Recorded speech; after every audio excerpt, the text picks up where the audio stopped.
Okay, let's roll on. And let me get this set up here. I've got so many tags open. I wanted to have the Jacksonville injuries up here because they've got new COVID issues. Holy, my goodness. I'm going to refresh this just so I have the latest. But right now, the Jaguars are just being destroyed by COVID. Let's see if Pinnacle has this game up. And they do. As 15.5-point dogs. Wow. All right, Jacksonville Jaguars 2-13, 0-7 on the road at New England Patriots 9-6, 3-5 at home. We're at Gillette Stadium, Foxborough, Massachusetts. It's going to be cold. We have this Jaguar team opening up as 15-point dogs. Are now 15.5-point dogs. His total's gone from 42.5 down to 41 to 41.5. Very interesting. You have to think that they're going to want to put their foot down on the throat to the Jags because they've not been playing good football of late, and that they want to be feeling good about themselves moving into playoffs. These Patriots, cash-wise right now, 2,925 tickets in, 62% of tickets on Mac Jones and the Patriots, and 56% of tickets, 65% cash on the over. Jags coming off a 26-21 loss at the Jets, who had 20 players on the COVID-19 list and played without their head coach, Robert Saleh. Unbelievable. Trevor Lawrence was 26 of 39 for 280 yards, no touchdowns and no interceptions. He ran 6 times for 37 yards. He also lost a fumble. He had the ball at the 1-yard line, 4th and 1 to win the game and to make it not such a horrific week for me. Marvin Jones caught 8 passes for 74 yards. Tavon Austin caught 6 for 68. Laquan Treadwell caught 4 for 54. The Jags lost their top running back, James Robinson, to a torn Achilles tendon earlier in the game. It was sad to see. Ogunbowale came in. He ran 17 times for 57 yards. They couldn't get enough pressure on Zach Wilson. 1 sack, 2 quarterback hits. They lost Miles Jack to the COVID list hours before kickoff. Linebacker Dakota Allen left with a shoulder injury in the second quarter. That hurts. And defensive end outside linebacker Kelvon Chason injured an ankle in the fourth quarter. And he's now on the COVID list. So James Robinson obviously done for the year. Dakota Allen, questionable. Miles Jack is on the COVID. Oh, look, this is ridiculous. So here are the players on the COVID list right now. Even Travis Etienne is on the COVID list. Jeez. Okay. They put guys who season-ending IR. They bother to. All right.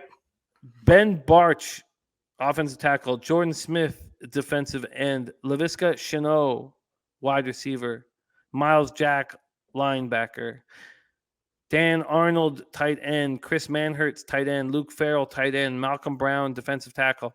Caleb Chason, linebacker. Devon Hamilton, defensive tackle. Jihad Ward, defensive end. Center Brandon Linder. Guard Andrew Nowell. Laurenti McCray, defensive end. Jay Tufel, defensive tackle. Jacob Hollister, tight end, and Damian Wilson, linebacker, are all on the COVID list for these Jaguars. Ridiculous. New England comes in angry after their 33-21 loss at home to the Bills. They know now the Bills now hold the tiebreaker for the AFC East. Mac Jones could get nothing rolling, 14-32, 145 yards, no touchdowns, 2 picks.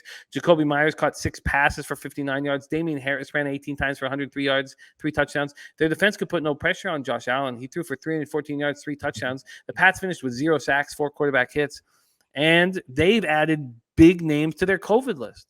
Jawan Bentley, Matthew Judon were added to it today. I mean, those guys are so important to this football team, and they've just been added to this COVID list. I just refreshed it, so I bet you there's new players on it now. But that was like 3 or 4 hours ago that Judon and Bentley were added to it. Let me just quickly see here. And yes, a bunch of new players have been added to it. Wow. Unbelievable. So Brian Hoyer, Cameron McGrone, Ronnie Perkins, Josh Yuki, and Brandon King have been added to it. And I had, who are already on it, Dietrich Weiss, Ramondre Stevenson, Ronnie Perkins, Cameron McGrone. Oh, Cameron McGrone I already had on. Harvey Lange and Yazir Durant. Take it away, Bebsie. What a messed up game. Well, I wouldn't put too much stock in Hoyer being out, but for me, the look in this, I would lean the under. But we do know that New England is capable of putting up points against bad defenses, which Jacksonville, especially with the COVID, certainly is. But my look in this has to be the Jackson Jill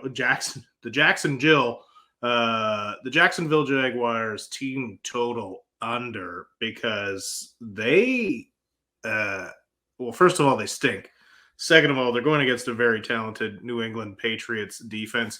The Judon COVID thing worries me a little bit, but listen, Jacksonville has, we talked about Etienne, who season was over before it started, but Hyde is done. Now James Robinson is done. They just do not have an offense, and the young talent that they do have at the wideout position has been a bit underwhelming. I still, and you can write this down somewhere. I still think Laviska Shenault is going to be an absolute monster in the next year or so, but they're not getting it done right now, and I don't see them scoring much of anything. So I'm trying to pull it up here, but I'm having a little trouble finding. Do you have a team total for Jacksonville? Yeah, why don't we go to Pinnacle first? Because I'm. Oh wait, no. Yeah, Pinnacle has it on the board. Let's go to Pinnacle first. The Jacksonville team total at Pinnacle's 13.5, slightly juiced to the under. I'm going to take that under because I don't see them scoring. All right, let's lock that in for you. Bebsie Jaguars team total under 13.5. I guess it's a little more than slightly juiced, but not so bad. Minus 114. Under 13.5, minus 114. Slatsy's saying that it's 12.5, which I imagine would be at Bet365 because they just screw you every chance they get. Let me go to team props. And yes, it's 12.5 there at plus 105. But I imagine, would you rather have, I should ask you, would you rather have under 12.5 at plus 105 or 13.5 at minus 114? No, because I'd still rather have that extra point. Well, you have it. I need to know what's going on with COVID. I mean, Bentley and Judon. I mean, is Matthew Judon being the best linebacker in the NFL this year? Certainly been one of them. He's maybe been the most underrated in the NFL. It feels like nobody talks about him, but he's quietly been incredible, and he is having one of the best seasons in the NFL. Team total under 13.5, available at Pinnacle at minus 114 for Bebsie. I need to know more about what's going on in this one at this point. So I'm going to stay off of it. Nilo, great to see you, my man. Great to see you. I wish you were at Santa Anita with us on Sunday. It was magic.